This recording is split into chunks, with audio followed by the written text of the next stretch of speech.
where I could stand in the middle of Fifth Avenue and shoot somebody and I wouldn't lose any voters, okay? It's like incredible. Donald Trump a remporté les élections présidentielles le 5 novembre 2024 et il prendra ses fonctions le 20 janvier 2025. Poursuivi pour complot contre le gouvernement, reconnu coupable pour agression sexuelle, fraude et diffamation, le milliardaire républicain devient le premier criminel condamné en justice, élu président des États-Unis. Trump, c'est aussi le premier président à prêter serment avec des poursuites judiciaires encore en cours. Pourtant, Trump retourne à la Maison-Blanche et risque la prison à vie après son mandat. Du moins en théorie. Alors comment le nouveau président républicain va régler ses comptes avec la justice américaine?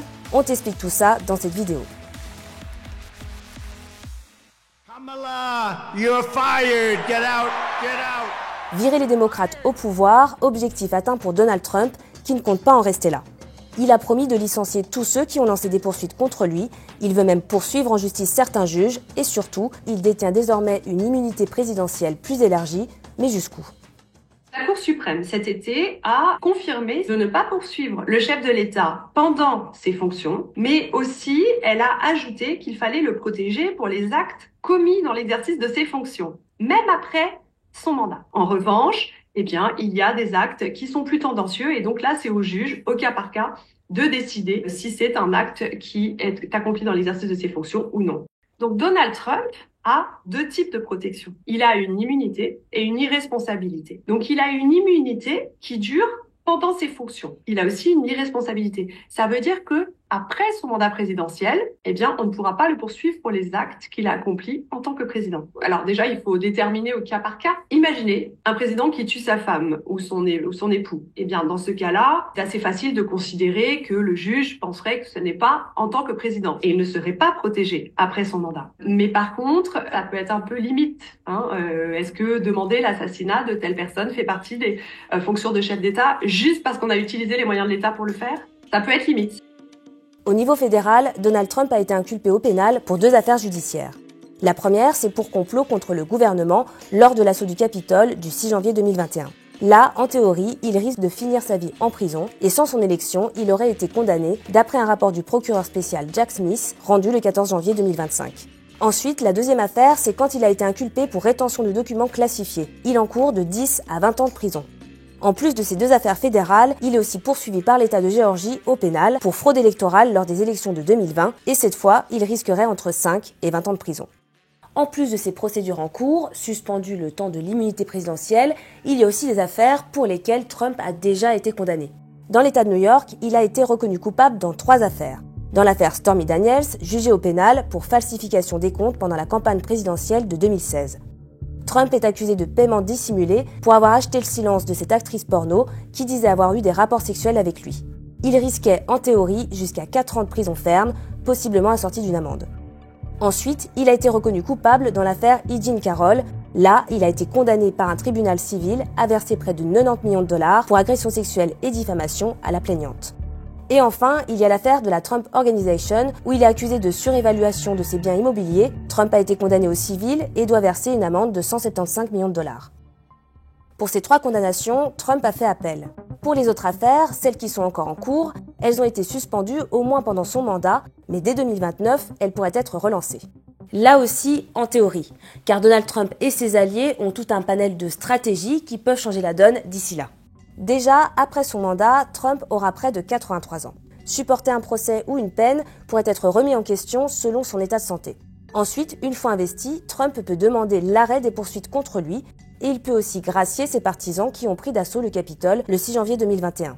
Trump peut aussi s'accorder un pardon présidentiel lorsqu'il s'agit de crimes contre les États-Unis. Il y a ce qu'on appelle le pouvoir de pardon.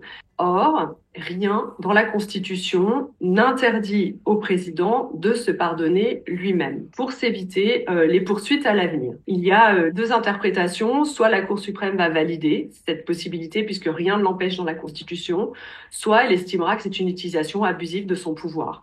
En réalité, il était aux abois. Il fallait absolument qu'il soit élu parce que non élu, il aurait risqué très gros. Donc, on peut dire que son élection a vraiment été salvatrice pour lui et c'est cela qui est la manœuvre ultime pour lui éviter la prison.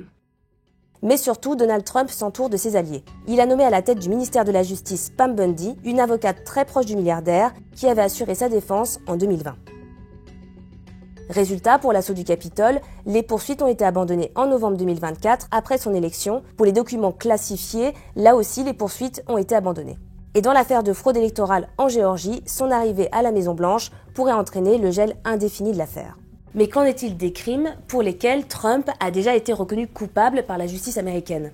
Dans le dossier Stormy Daniels, le juge a rejeté la demande de Trump de classer l'affaire. Trump a été reconnu coupable, mais le juge a fait savoir qu'il n'ira pas en prison et le 10 janvier dernier, il a finalement décidé de le dispenser de sa peine. Pour l'affaire contre E. Jean Carroll et celle de la Trump Organization, les appels de Trump sont toujours en cours.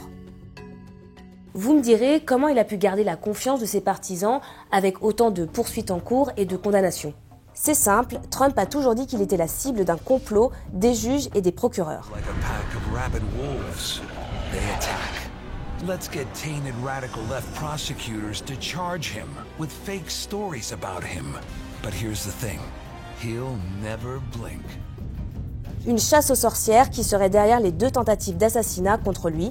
Résultat, ses électeurs sont convaincus que toutes ces accusations sont fausses et le soutiennent coûte que coûte. Donc pour résumer, il y a peu de risques que Donald Trump aille en prison après la fin de ses fonctions présidentielles.